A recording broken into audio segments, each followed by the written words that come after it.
Makanya saya mengatakan orang yang mau menjadi pemimpin itu haruslah orang yang selesai dengan dirinya dan bukan orang yang ingin bertambah kaya dengan jadi pemimpin. Tapi kalau ingin bertambah kaya dengan menjadi pemimpin, itu namanya nanti dia berdagang, dia akan berbisnis selama berkuasa.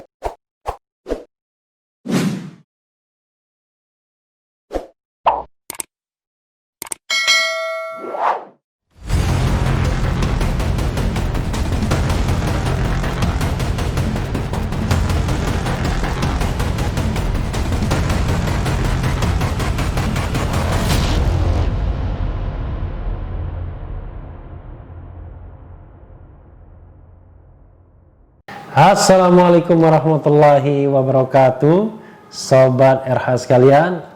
Jumpa lagi kita di channel yang keren ini. Keren jadas, keren jadas. Ini sudah mau maghrib ya, baru pukul 17.10 sesungguhnya, tapi sudah bunyi puji-pujian di masjid dekat rumah ya.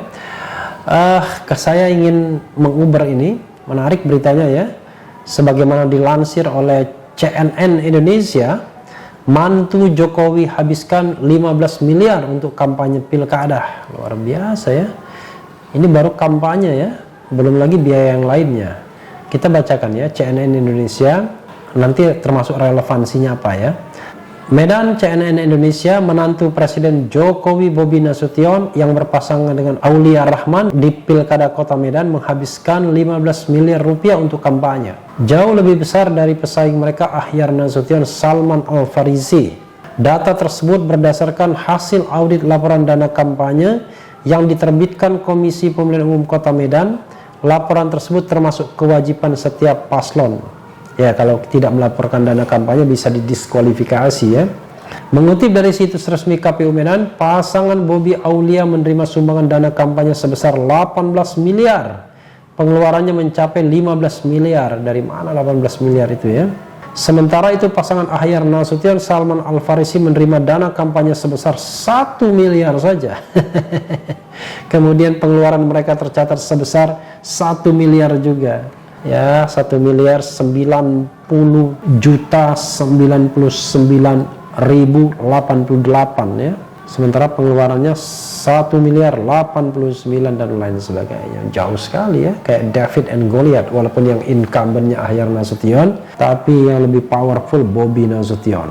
Diketahui mantu Presiden Jokowi Bobi Nasution yang berpasangan dengan kader Partai Gerindra Aulia Rahman dinyatakan sebagai pemenang Pilkada Medan.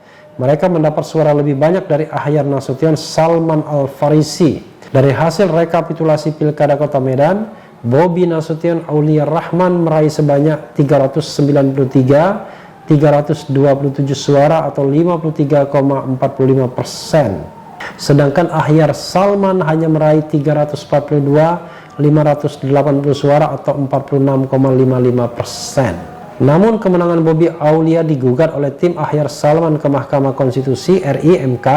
Mereka menduga banyak terjadi kecurangan dalam proses pemilihan pasangan yang didukung oleh PDIP, Gerindra, Golkar, Nasdem, P3, PAN, Hanura, PSI hingga Partai Gelora dan Perindo itu ya.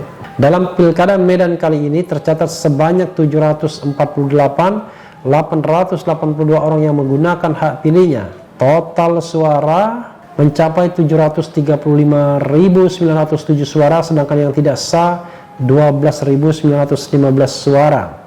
Meski mendapatkan perolehan suara tertinggi, akan tetapi Bobi Aulia tetap kalah jika dibandingkan dengan orang yang tidak memberikan suaranya atau golongan putih, golput ya. Golput itu ada dua ya, ada golput politis, ada golput teknis ya. Golput politis itu orang yang memilih karena sikap politik, tidak memilih. Yang teknis tidak bisa memilih karena masalah-masalah teknis, termasuk pada hari itu liburan ya, kira-kira begitu. Warga yang tidak menggunakan hak pilihnya mencapai 886.964 orang atau 54,22% dari 1.635.846 total pemilih. Luar biasa ya. Kalau bisa mengkapitalisasi suara golput tersebut ya menang, tapi sayangnya tidak bisa ya. Jadi saudara sekalian, apa yang ingin saya katakan dengan angka 15 miliar ini? Ya sederhananya beginilah. Uang itu dalam fenomena banyak pilkada di Indonesia pasti tidak muncul dari dukungan rakyat, dari sumbangan-sumbangan masyarakat bawah. Tidak bisa begitu. pasti sumbangan pengusaha, konglomerat. Dan kadang-kadang cara nyumbangnya pun kadang-kadang melanggar hukum tapi tidak bisa dideteksi. Ya, misalnya memecah sumbangan atau antara induk dan perusahaan yang terafiliasinya turut menyumbang, sehingga sesungguhnya kalau dikalkulasi bisa melebihi dana kampanye dan lain sebagainya. Dan kemudian yang tidak dibatasi adalah dana pribadi. Kita tidak tahu dana pribadi berapa yang habis, karena kalau melaporkan dana kampanye sampai kira-kira 15 miliar ya, bisa jadi dana yang keluar jauh lebih banyak dari itu, karena ini cuma untuk kampanye saja. Untuk hal-hal lain kita kan tidak tahu.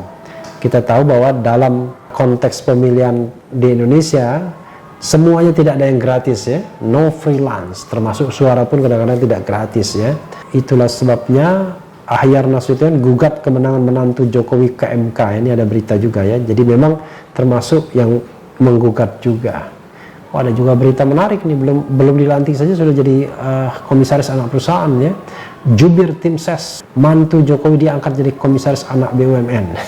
Lumayan juga ya. Jadi sobat era sekalian, itu fenomena dana kampanyenya, sumbangannya. Nah, fenomena yang kedua adalah penghasilan seorang bupati atau wali kota. Pernah saya singgung dalam video-video di channel ini sebelumnya. Saya pernah bertanya kepada Bupati Kudus berapa pendapatan dia semuanya. Pokoknya tidak mau tahu apapun judulnya, yang jelas yang bisa dibawa pulang semuanya berapa. Katanya kira-kira 30 juta, itu Kudus ya. Mungkin Medan katakanlah kita bulatkan 50 juta. Padahal gaji pokok seorang bupati wali kota itu kalau tidak salah 6 sampai 8 juta saja gaji pokoknya. Ada tunjangan ini itu dan lain sebagainya, ya dapatlah puluhan juta. Let's say 50 juta maksimal ya. Karena tidak mungkin gaji seorang wali kota akan lebih besar daripada anggota DPR RI tentunya. Karena DPR RI tingkat nasional. Maka kalau dia cuma 50 juta dikalikan 12 itu setahun baru 600 juta setahun. Dikalikan 5 tahun baru 3 miliar. Bayangkan.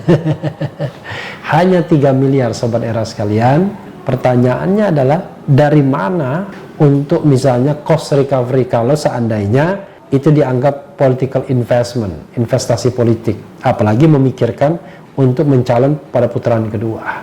Makanya selalu menjadi tanda tanya besar, bagaimana mungkin seorang bupati atau wali kota tidak, dalam tanda kutip, tidak melakukan kegiatan-kegiatan yang menyimpang. Karena kalau lurus saja, mereka tidak memiliki penghasilan apa-apa di luar pendapatan resmi mereka. Itu 50 juta itu sudah diangkat.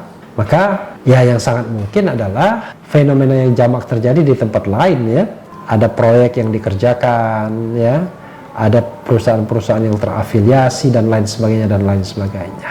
Mudah-mudahan Bobi Nasution tidak ikut barisan yang terjerembab tindak pidana korupsi, karena sudah ratusan pejabat yang kena tindak pidana korupsi, karena pasti mereka berpikir bagaimana cost recovery, bagaimana mengembalikan political investment, investasi politik itu. Makanya saya mengatakan orang yang mau menjadi pemimpin itu haruslah orang yang selesai dengan dirinya, dan bukan orang yang ingin bertambah kaya dengan jadi pemimpin. Tapi kalau ingin bertambah kaya dengan menjadi pemimpin, itu namanya nanti dia berdagang, dia akan berbisnis selama berkuasa. Yaitulah trading in influence ya, memperdagangkan pengaruh. Ya, kalau kepala-kepala daerah bisa jual konsesi, atau misalnya ngambil persentase dari dinas-dinas dan lain sebagainya, terima gratifikasi bahkan suap. Jadi sahabat daerah sekalian, apalagi kalau yang memimpin orang-orang yang masih punya ambisi kenikmatan duniawinya tinggi, maka lebih gawat lagi. Mudah-mudahan Bobi Nasution tidak mencoreng wajah Presiden Jokowi ketika nanti betul-betul menjadi wali kota Medan. Karena sudah banyak contohnya, baik wali kota maupun gubernur. Jadi wali kota Medan sendiri sudah ditangkap, gubernurnya dulu pernah juga ditangkap oleh KPK. Jadi sudah banyak contoh-contohnya. Saya bahkan pernah dengan gubernur Bengkulu, pernah duduk di samping saya kenalan, lalu saya nasihatkan. Pada waktu itu buka puasa keluarga Sumbaksel, saya nasihatkan, saya bilang Kanda hati-hati karena sudah banyak contoh ya, Dinda saling ingatkan dan lain sebagainya. tiba-tiba 1 atau 2 hari kemudian ditangkap oleh KPK. Padahal dia itu pemimpin yang potensial.